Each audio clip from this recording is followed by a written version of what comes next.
நம்ம உடம்புல 3 இயக்க சக்திகள் இருக்கு. ஒன்று வந்து நம்ம மசில் மாஸ், போன் மாஸ், நம்மளுடைய ஸ்ட்ரென்த் இதை காமிக்கிறதுக்கான ஒரு ஃபோர்ஸ், அதுக்கு பேர் மீசோமாஸ். நம்ம உடம்புல வந்து வெயிட் அதிகமாக ஆகக்கூடாது அப்படின்னு கண்ட்ரோல் பண்றதுக்கான ஒரு எனர்ஜி சிஸ்டம் இருக்கு, அது வந்து எக்டோமாஸ்.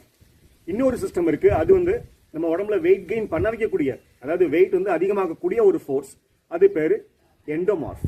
இந்த ஒலிம்பிக் அத்லீட்ஸ், எஸ்பெஷலி இந்த ஸ்பிரிண்டர்ஸ் இருக்காங்க பாத்தீங்களா, அவங்களுக்கு இந்த இயக்க சக்திகளோட வேல்யூ என்னன்னு இப்போ டிஸ்பிளே ஆகுது பாருங்க. அதுல பாருங்க, அந்த நடுவில் இருக்கிற அந்த வேல்யூ தான் வந்து மீசோமாஸ். ஸோ நம்ம உடம்புல இந்த மசில் மாஸ், போன் மாஸ், அந்த சக்தி வந்து அந்த ஸ்ட்ரென்த்தை காட்டக்கூடிய சக்தி தான் நம்ம உடம்புல டாமினேட்டிங்கா இருக்கணும். செகண்ட் வந்து நம்ம வெயிட் கெயின் ஆகக்கூடாது அப்படிங்கிற அந்த சக்தி இருக்கு பார்த்தீங்களா, அது லாஸ்ட்ல இருப்பாங்க, அது எக்டோமாஸ். லாஸ்ட்ல இருக்கிறது தான் நம்ம உடம்பு வந்து வெயிட்டை கூட்டக்கூடிய சக்தி இருக்குல்ல, அதுக்கு பேர் எண்டோமாஸ். அதோட வேல்யூ வந்து கம்மியாக தான் இருக்கணும். ஸோ இந்த ஒலிம்பிக் ஸ்பிரிண்டர்ஸோட பிசிக் நீங்க பார்த்தா தெரியும், அவங்க ஸ்ட்ரக்சர் எப்படி இருக்கு. அவங்களுக்கு வந்து இந்த 3 சக்திகளும் என்ன அளவில் இருக்குன்னு பாருங்க. இந்த வெயிட் கெயின் பண்ண முடியாம ஒல்லியா இருக்காங்க இல்லையா, அவங்களுக்கு இந்த எக்டோமாஸ் சக்தி வந்து ஜாஸ்தியா இருக்கும், அதுக்கு பேர் எக்டோமாஸ் டாமினன்ஸ். வெயிட் கெயின் பண்ணணும் அப்படின்னா அதுக்கு பேர் வந்து ஹெல்தி வெயிட் கெயின்.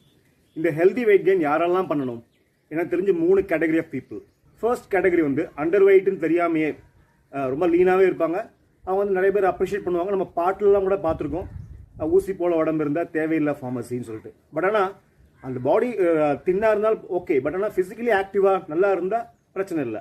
பட் ரொம்ப அண்டர் வெயிட்டாக இருந்து மசில் மாஸ் இல்லை, போன் மாஸ் இல்லை அப்படின்னா ஏஜ் ஆக ப்ராப்ளம் வரதான் செய்யும். இந்த இன்ட்ரோடக்ஷனில் சொன்ன மாதிரி இந்த எக்டோமாஸ்ங்கிற வேல்யூ வந்து நம்ம மாற்றி மீசோமாஸ் டாமினன்ஸ் அப்படின்னு கொண்டு வந்தால் ரொம்ப நல்லது.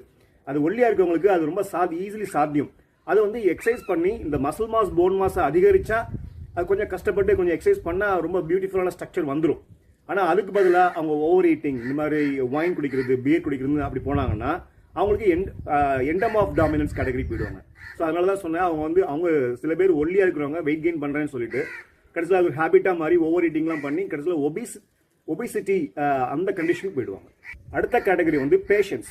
ஸோ இந்த சில பேஷண்ட்ஸ் வந்து நிறைய டிசீசஸ் வந்து பெட் ரிடன் ஆகி அப்புறம் ஒழுங்காக சாப்பிட முடியாமல் ரொம்ப நாளாக வந்து ஃபிசிக்கல் ஆக்டிவிட்டி இல்லாமல் அவங்களுக்கு வந்து மசில் மாஸ், போன் மாஸ்லாம் கம்மியாகி அப்புறம் அதனால அவங்க வந்து அன்ஹெல்தியாக வெயிட் லாஸ் பண்ணியிருந்திருப்பாங்க. ஸோ அவங்க வந்து ஹெல்தி வெயிட் கெயின் பண்ணணும் இல்லையா. ஸோ இந்த மாதிரி பேஷண்ட்ஸ் நான் பார்த்துருக்கேன். ஸோ அதில் ஒரு எக்ஸாம்பிள் பார்த்தீங்கன்னா, ஒரு பேஷண்ட் வந்து 75 கிலோஸ். அவருக்கு வந்து ஏதோ மெடிக்கல் கண்டிஷன், ஏதோ மெடிசனோட சைட் எஃபெக்ட்ஸ்னால சடனாக ஒரு 30 கிலோஸ் வெயிட் லாஸ் ஆகி ரொம்ப லீன், ரொம்ப மசில் மாஸ்லாம் ரொம்ப போய் அவர் வந்து ஆல்மோஸ்ட் நியர் டெத் கண்டிஷனில் இருந்தார். அதுக்கப்புறம் வந்து அவருக்கு எக்ஸசைஸ்லாம் பண்ணதுக்கப்புறம் கொஞ்சம் ஈட்டிங்லாம் கொஞ்சம் இன்க்ரீஸ் பண்ணதுக்கப்புறம் வந்து கொஞ்சம் வெயிட் கெயின் பண்ணார். ஆனால் ஒரு கட்டத்துக்கு மேலே ஒரு 45 கிலோஸ் வரைக்கும் வந்தவர் ஒரு 60-65 வரைக்கும் வந்தார். அவருடைய ஒரிஜினல் வெயிட் வந்து 75. அதுக்கு மேலே அவரால் போக முடியல. ஏன்னா ஒரு கட்டத்துக்கு அப்புறம் எக்ஸசைஸ் மூலமாக தான் அந்த மசில் மாஸ், போன் மாஸ்லாம் கொண்டு வர முடியும். அவர் வந்து அந்த லெவல் ஆஃப் ட்ரைனிங்கில் எங்கேஜ் ஆகலை. So strength training with weights பண்ணும்போது தான் மறுபடியும் ஒரிஜினல் வெயிட் நம்மளுக்கு வரும். தேர்ட் கேட்டகரி ஆஃப் பீப்புள் வந்து வெயிட் லாஸ் பண்ணணும்னு பண்ணுறாங்க பார்த்தீங்களா, அவங்க ஃபேட் பர்சன்டேஜ் கம்மி பண்ணணும் அப்படின்னு போயிட்டு அதுக்கப்புறம் பார்த்தா எக்ஸசிவாக கார்டியோ, எக்ஸசிவாக வந்து கேலரி ரெஸ்ட்ரிக்ஷன் இந்த மாதிரிலாம் பண்ணி அவங்களுடைய மசில் மாஸ், போன் மாஸ்லாம் கம்மியாகி அன்ஹெல்தி வெயிட் லாஸ் ஆகிடும்.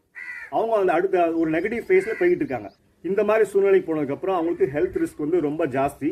அவங்க வந்து இந்த weight loss endeavour, weight loss எஃபர்ட்ஸை ஸ்டாப் பண்ணிட்டு வெயிட் கெயின், மறுபடியும் ஹெல்தி வெயிட் கெயின் பண்ண ட்ரை பண்ணணும். அதுக்கு அவங்க ஸ்ட்ரென்த் ட்ரைனிங், மறுபடியும் ஸ்ட்ரென்த் ட்ரைனிங்லாம் பண்ணும் போது தான் அவங்க இழந்த போன் மாஸ், மசில் மாஸ்லாம் மறுபடியும் ரீகெயின் பண்ண முடியும். வீடியோட இன்ட்ரடக்ஷனில் சொன்ன மாதிரி இந்த எக்டோமாஸ், மீசோமாஸ், எண்டோமாஸ் இந்த மாதிரி வேல்யூஸ் எல்லாம் எப்படி தெரிஞ்சுக்கிறது? நம்ம வந்து நம்மளுடைய ஹாஸ்பிட்டல் செட்டிங்ஸில், ஃபிட்னஸ் கிளப்ஸில் யாருமே ட்ரைனர்ஸ் யாருமே இந்த டெஸ்ட்லாம் பண்ணுறது இல்லை. ஆனால் அதுக்குன்னு சில ஸ்பெஷல் டெஸ்ட்லாம் இருக்குது. அதுக்கு பேர் சொமாட்டோ டைப் டெஸ்டிங்.